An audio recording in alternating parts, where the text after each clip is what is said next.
Hey guys, welcome back to the Spruce and Linen channel. I'm Janelle, and today I'm going to show you how you can weave gradient diamond twill. So let's get started. Before we get started weaving diamond twill with a gradient, we're going to talk quickly about this pattern. Now, if you want the beginner's tutorial for how to weave this pattern, check out the video. I'll link it here for you. And you can also get this pattern completely for free by joining our email list. The link will be in the description box below. On my loom, I have single warped 27 warp strings, so that's the same as what is needed for this pattern. But then for the actual weft, I'm going to be weaving 23 rows. So here I have drafted this in a way that the pattern is symmetrical. So these last two rows and these first two rows are the same. So once we've woven these 16 rows, I'm going to skip the first two and weave these next 7. Giving us 23 total. So that's just a heads up on how I'm weaving that. The first thing that we need to do is kind of calculate how we're doing the gradient. And I'm using 3 different colors. These are just some yarns I had kicking around. They're all about a worsted weight. And I'm going to be using 5 strands at a time. So what I'm gonna do here is basically mark down the rows. Now I'm gonna try to do 2 rows of each color combination at a time. So rows 1 to 2, 3 to 4, and so on. For the last part though, we do have 3 rows. So I'm actually going to do rows 21 to 23 the same. And here's essentially what we're going to do. Rows 1 to 2, we're going to use 5 strands of the blue. Then the next 2 rows will be 4 strands of blue, 1 strand of pink. And then we reduce that again. 3 blue, 2 pink, 2 blue, 3 pink, 1 blue, 4 pink, and then here we finally have 5 pinks. Now the pinks are gonna start going down and into the whites. So then we're going to go 4 pink, 1 white, 3 pink, 2 whites, and so on. And then those last 3 rows would be the 5 white. So that's essentially how we do the gradient. We're basically just using multiple strings of the yarns and we're dropping colors and adding colors so that they look like they kind of slowly fade into each other. So what we're gonna do is we're gonna look at the little chart that we made and we're going to start cutting our groups of fringe. For my first grouping, I have cut 2 widths and then I have 5 strands. The next grouping is going to be 2 widths and then we're gonna have 4 blue and 1 pink and so on. We're going to do that same thing for all of these groupings except for the last one, and that one will be 3 widths. Now I have all my groupings of the blue. I'm going to add in the pink. So the first row, there'll be no pink, and then we're going to do 1, 2, 3, 4, and then we'll have a group of just pink. Now that we have all the groups cut for the first section, I'm gonna go ahead and weave these in before we cut all the other ones, just to provide less chaos on my table. And so what I'm gonna do is grab the first grouping, which is the all blue, and then I'm going to weave my first row of the pattern. So I'm not beating my rows down very hard. I want this to kind of spread out. And then I'm gonna simply just loop this yarn around that edge a second time, just for ease of tucking in later. And then we're going to take the next grouping. Now for the next grouping, I'm gonna start on the other side of my loom, just so that we're not having all the ends to tuck in on the same side. So now I'm working on rows 3 and 4. And then once again, I'm gonna loop these around an extra time. And I can see that I cut my rows a little bit long, so you might wanna just be conscious of that.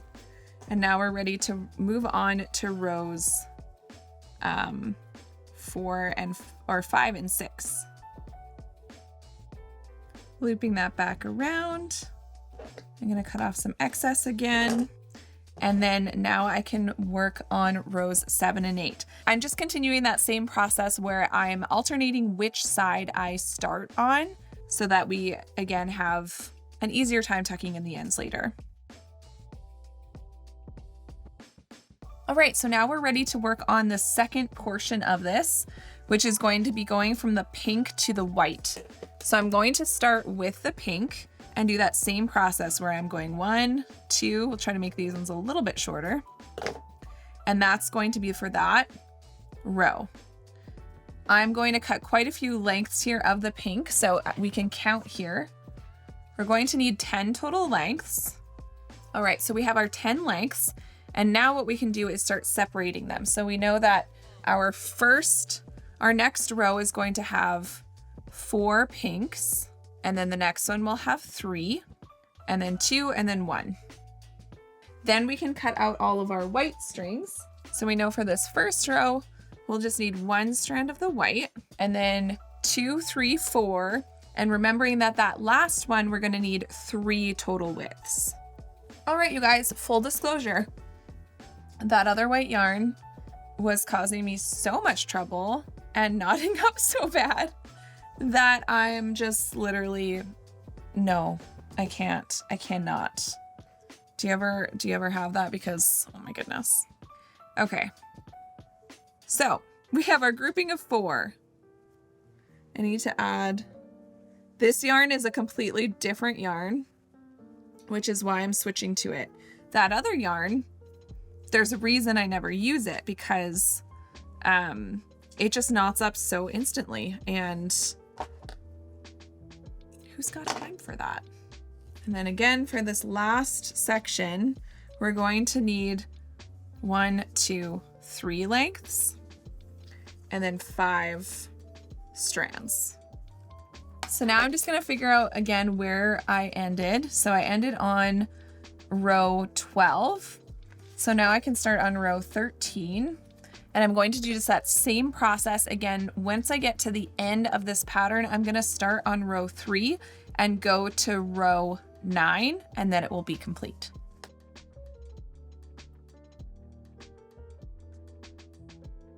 All right, so the only thing we need to do now is tuck in all those ends, and there are a lot of ends, but this is really the best way to do a color gradient without wasting a ton of yarn. So I'm gonna just take this loom up, get rid of this tape. I love to tape down my loom. It's a great way if you don't have a loom stand of some sort and you want to work flat on the table, putting some painter's tape on each corner is a great way to just keep it stabilized. So I'm gonna grab a yarn needle, just a plastic one. I really like this style of yarn needle for tucking in ends because it's short, it's flexible, and it has a big eye. I do not like weaving with this, but in terms of tucking in the ends, these are really great. So what we're gonna do here, and you know what? I should have just, if this was an actual woven wall hanging that I was going to take off the loom and all that, I would do a twining stitch on the top. So maybe we should just go ahead and do that just to finish it off nicely the same way I started it. Okay, so now we have a nice twining stitch finishing off the top, keeping everything together nicely so we can go ahead and tuck in those ends. What I like to do with a twill, we've got quite a lot of ends going on here. So there's a couple different ways that you can tuck in your ends in this case, in this piece. So let's do a couple of them. I think the best case scenario for this one is this first way I'll show you, just because we do have so many ends. And all that I'm going to do for that is just tuck it back in the warp string. So let's go, I'm taking this second one in and we'll grab one more, pull it in, make sure you're not reaming on it like that, see? It's gonna pull in the side. You just want it nice and flush, and then trim off the ends. And that's the simplest way to tuck in those ends for this, but there is another way, but this works a little bit better when we're using just like single strand yarns. Since we're using so many, it's a little bit bulkier. Here's another way you can do it. So another way is you can we're gonna come in all the way over here, and we're gonna go through some channels of the weft. So here's a loop here, I'm gonna tuck it in there, and I'm gonna tuck it in there, pull it through, make sure it's not showing from the front, and it's not because we really can't see into the back at all. And then you can trim off the edge like that. I do think though, with this piece and so many yarns, like I've said, I would just go ahead and do it the way that we're going into the warp strings. Now, if your yarn is really short like this and you're like, how am I gonna get that in and then not have it unthreaded?